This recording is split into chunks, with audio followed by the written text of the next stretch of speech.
मैं Ranjit Kumar assistant loco pilot आप सबों का अपने चैनल पर स्वागत करता हूं। आज हम बंगाल के गवर्नर जनरल, भारत के गवर्नर जनरल और वायसराय के बारे में बारी बारी से चर्चा करेंगे। जैसा कि हम जानते हैं कि 1600 ईस्वी में भारत के साथ व्यापार के लिए ईस्ट इंडिया कंपनी की स्थापना की गई थी। उस वक्त भारत में जहांगीर का शासन था। ईस्ट इंडिया कंपनी ने जहांगीर से व्यापार के लिए अनुमति मांगी और जहांगीर ने अनुमति दे दी थी। अब देखिए, इसके बाद हम लोग पढ़ेंगे कि 1757 ईस्वी में बैटल ऑफ प्लासी का युद्ध हुआ था। अंग्रेज़ों ने बंगाल पर आक्रमण किया रॉबर्ट क्लाइव के नेतृत्व में और अंग्रेज़ों की जीत हुई थी और रॉबर्ट क्लाइव को ही बंगाल का पहला गवर्नर बना दिया गया था। तो बंगाल का पहला गवर्नर यदि पूछा जाए बंगाल का, तो कौन थे? रॉबर्ट क्लाइव थे। अब देखिए, कुछ हम इम्पोर्टेंट डेट देखेंगे। 1757 से 1772 तक जो था वो बंगाल के गवर्नर का शासनकाल था। फिर 1773 जब रेगुलेटिंग एक्ट आया था, 1773 से लेकर के 1832 तक बंगाल का गवर्नर जनरल का शासनकाल रहा। फिर 1833 से 1857 तक भारत का गवर्नर जनरल का शासनकाल रहा और उसके बाद 1858 से 1946 तक वायसराय का कार्यकाल रहा और पुनः गवर्नर जनरल का शासनकाल आ गया। अब देखिए, हम लोग बारी बारी से प्रत्येक के बारे में डिस्कस करेंगे। जैसा कि पहला बंगाल का गवर्नर, तो देखिए रॉबर्ट क्लाइव पहले बंगाल के गवर्नर जो थे रॉबर्ट क्लाइव थे, जिन्होंने प्लासी के युद्ध में नेतृत्व किए थे। अब देखिए, इनका शासनकाल है 1757 से 1760 और पुनः 1765 से 1767। इसने अपने शासनकाल के दौरान द्वैध शासन लागू किया था। इसका शासन व्यवस्था देखिए, एक बंगाल का कुछ पार्ट बंगाल का कुछ शासन का पार्ट जो था बंगाल के नवाब के हाथों में था और कुछ ईस्ट इंडिया कंपनी के हाथों में था। जो प्रशासन व्यवस्था थी वो बंगाल के नवाब के हाथों में थी, लेकिन जो कर संबंधी, सैनिक सुरक्षा संबंधी जो विभाग थे वो ईस्ट इंडिया कंपनी के हाथों में थे। जैसा कि आप देख सकते हैं, इस तरह से रॉबर्ट क्लाइव के समय काल में प्रशासन बंगाल का नवाब चलाता था और भू राजस्व, सैनिक संरक्षण, ये सभी ईस्ट इंडिया कंपनी के हाथों में था। अब देखिए, इसके बाद अगले जो बंगाल के गवर्नर बने थे लॉर्ड बेरेल, कार्टियर और उसके बाद 1772 में बैरन हेस्टिंग बंगाल का गवर्नर बने और बैरन हेस्टिंग आगे चल के बंगाल का गवर्नर जनरल कहा जाने लगे। देखिए, अब देखिए हम लोग आगे पढ़ेंगे बैरन हेस्टिंग के बारे में।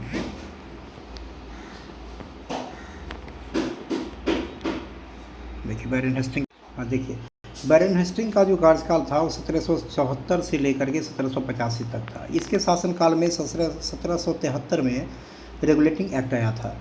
रेगुलेटिंग एक्ट के तहत ही बंगाल के गवर्नर को बंगाल का गवर्नर जनरल कहा जाने लगा। अब देखिए, रेगुलेटिंग एक्ट के कुछ पॉइंट्स हैं।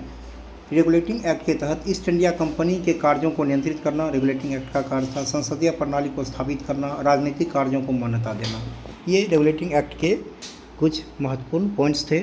अब देखिए, इसके बाद इस एक्ट के तहत 1774 में कलकत्ता में एक सुप्रीम कोर्ट की स्थापना की गई थी। इसके पहले न्यायाधीश एलिजा इम्पे थे।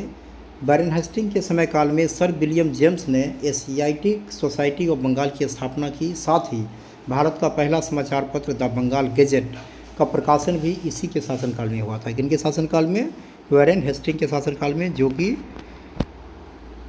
बंगाल के प्रथम गवर्नर जनरल थे।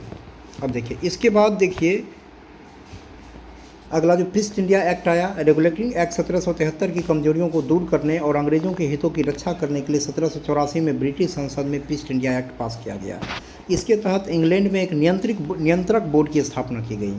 विरोध में बैरन हेस्टिंग ने इस्तीफा दे दिया और वे इंग्लैंड चले गए।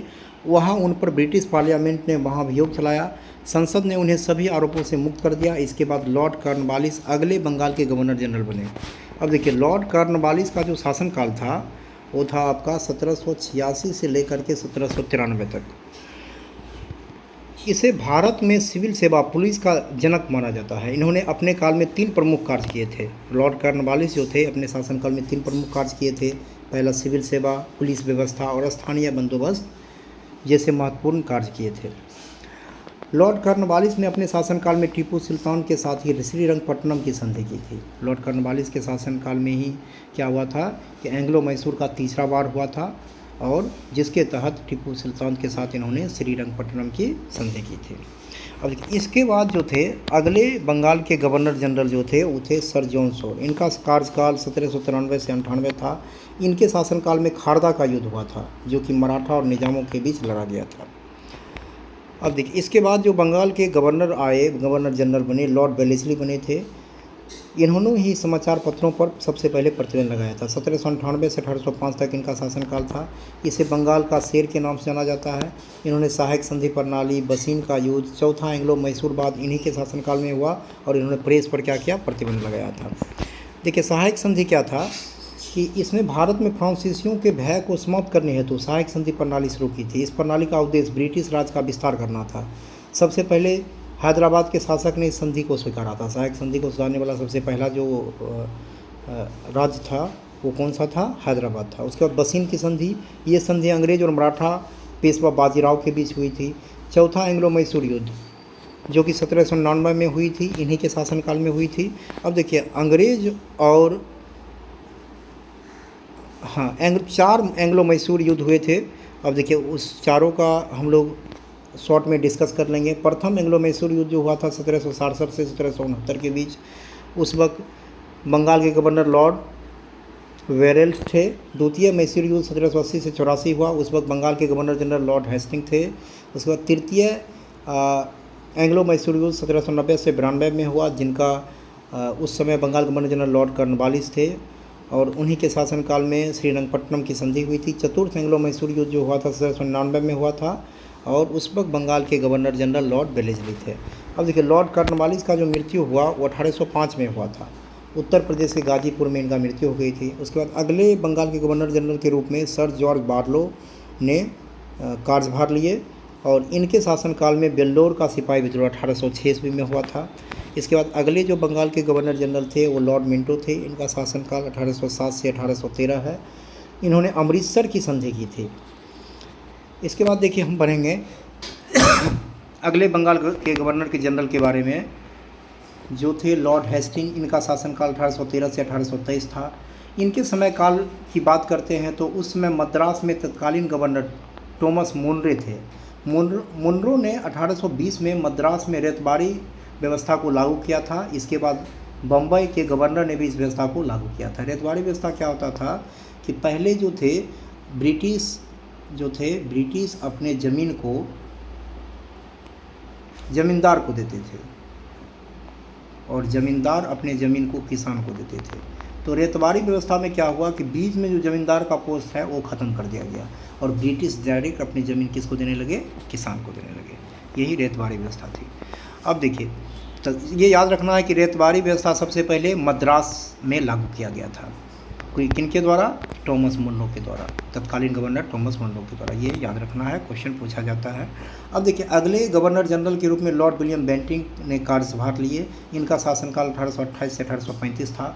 इसके समय काल में 1833 में चार्टर एक्ट आया था जिसके तहत बंगाल के गवर्नर जनरल को अब भारत का गवर्नर जनरल कहा जाने लगा।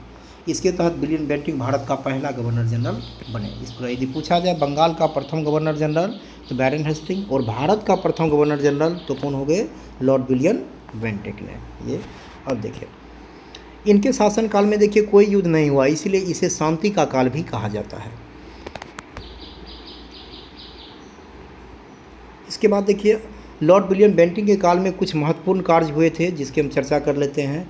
राजा राम मोहन राय के साथ मिलकर सती प्रथा पर बैन लगाए लॉर्ड विलियम बेंटिंग ने। ठगी प्रथा पर भी बैन लगाए। 1835 में उन्होंने कलकत्ता में मेडिकल कॉलेज की भी स्थापना की। नहरें, सड़कें जैसे कई सार्वजनिक सुधार किए। इसके बाद देखिए अगले जो अब देखिए भारत का गवर्नर जनरल कहा जाने लगा। अब देखिए अगले जो भारत के गवर्नर जनरल बने वो थे चार्ल्स मैडकॉफ, जिनका शासनकाल 1835 से 1836 था। इन्होंने अपने शासनकाल में प्रेस की स्वतंत्रता दिलाने का प्रमुख कार्य किया। जो पिछले गवर्नर जनरल जो थे उन्होंने प्रेस पर प्रतिबंध लगा दिया था, इन्होंने पुनः प्रतिबंध को हटा करके प्रेस को स्वतंत्रता दिलाने का प्रमुख कार्य किया। लॉर्ड कौन थे, चार्ल्स मैडकॉफ। अब देखिए उसके बाद अगले जो गवर्नर जनरल आए वो ऑकलैंड आए। इनका कार्यकाल 1836 से 1842 था। इसके बाद एलनबरो 1842 से 1844। इनके शासनकाल में दास प्रथा का अंत हुआ। अब देखिए उसके बाद अगले जो गवर्नर जनरल थे हार्डिंग्स थे, इनका शासनकाल 1844 से 48 था। इनके शासनकाल में फर्स्ट एंग्लो सिख वार हुआ था। इसके बाद अगले जो गवर्नर जनरल थे भारत के गवर्नर जनरल जिनका लॉर्ड डलहौजी, इनका शासनकाल 1848 से 1856 था। देखिए इनके शासनकाल में बहुत अच्छे कार्य हुए भारत के विकास के हित में। लॉर्ड डलहौजी को आधुनिक भारत का निर्माता के रूप में भी जाना जाता है। डलहौजी के काल में महत्वपूर्ण कार्य क्या क्या हुए देखिए। रेलवे का विकास, डलहौजी के शासनकाल में 1853 में बम्बई से ठाणे के बीच पहली रेल चली थी। संचार प्रणाली का विकास हुआ, पहली संचार सेवा आगरा और कलकत्ता के बीच इन्हीं के शासनकाल में शुरू हुआ था।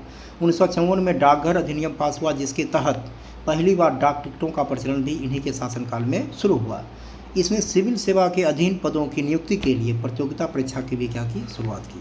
सिविल सेवा जो उच्च पदों के लिए जो सीट थे उसके लिए इन्होंने प्रतियोगिता परीक्षा की क्या किए प्रारंभ किए। अब देखिए पहले भारतीय IAS सत्येंद्रनाथ टाइगर 1863 में बने थे। इन्होंने हड़प नीति या व्यक्तिगत नीति का सिद्धांत को अपनाया था, जिसको हम डॉक्ट्रिन ऑफ लैप्स भी कहते हैं। इस नीति का उद्देश्य ब्रिटिश साम्राज्य का विस्तार करना था और इन्होंने विस्तार किया भी इस नीति को अपना करके। अब देखिए इस नीति के अनुसार हड़प नीति जो था डॉक्ट्रिन ऑफ, इस नीति के अनुसार वे राज्य जिनका कोई उत्तराधिकारी नहीं था उनके शासन करने का अधिकार छीनकर उस राज्य को ब्रिटिश राज्य में मिला लिया जाता था। इस नीति का उद्देश्य ब्रिटिश साम्राज्य का विस्तार करना था। अब देखिए हड़प नीति के तहत कौन कौन राज्य ब्रिटिश साम्राज्य में विलय हुए वो हम जानेंगे। तो हड़प नीति के तहत ब्रिटिश राज्य में विलय होने वाले पहला राज्य सतारा जो कि महाराष्ट्र में है, ये पूछा जाता है क्वेश्चन। उसके बाद आगे चलकर जयपुर, संभलपुर, उदयपुर, झांसी राज्यों को इस नीति के तहत ब्रिटिश राज्य में मिला लिया गया। अब देखिए इसके बाद अगले जो गवर्नर जनरल आए भारत के वो लॉर्ड कैनिंग थे। 1856 से 58, 1858 से 1862, इन्हीं के शासनकाल में 1857 का विद्रोह हुआ था। इसी विद्रोह के बाद से भारत का शासन ईस्ट इंडिया कंपनी के हाथों से लेकर ब्रिटिश सरकार के हाथों में दे दिया गया। लॉर्ड कैनिंग भारत के 1857 के विद्रोह के बाद ब्रिटिश गवर्नमेंट ने ईस्ट इंडिया कंपनी के हाथों से अपना शासन ले लिया और उन्होंने भारत के गवर्नर जनरल का पोस्ट ख़त्म करके वायसराय का पोस्ट बनाया। और लॉर्ड कैनिंग जो थे वो भारत के प्रथम वायसराय बने और वे भारत के अंतिम गवर्नर, ब्रिटिश भारत के अंतिम गवर्नर जनरल भी बन रहे थे। ये हम सभी गवर्नर जनरल के बारे में आज हम डिस्कस किए।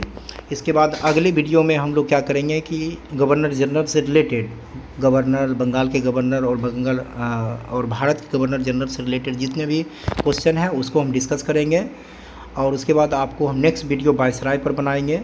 इस प्रकार इसी के साथ हम अपनी आज का वीडियो यहीं तक। यदि आपको वीडियो अच्छा लगा हो तो लाइक, शेयर और चैनल को सब्सक्राइब करिए। धन्यवाद।